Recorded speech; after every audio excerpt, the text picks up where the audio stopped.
A series LCR circuit is connected to an AC voltage source.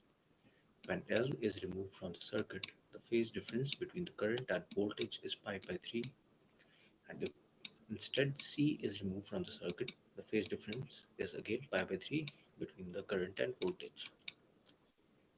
Then we have to find the power factor of the circuit.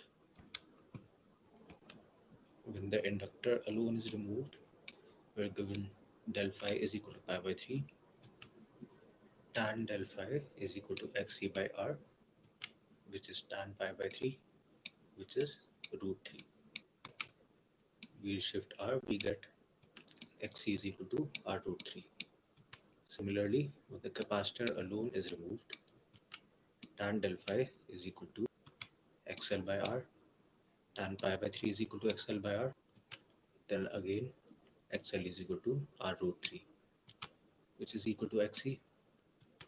So xl is equal to xc, which means that the total impedance is equal to r, and the power factor is given by r by impedance, which is r by r, so the power factor is 1.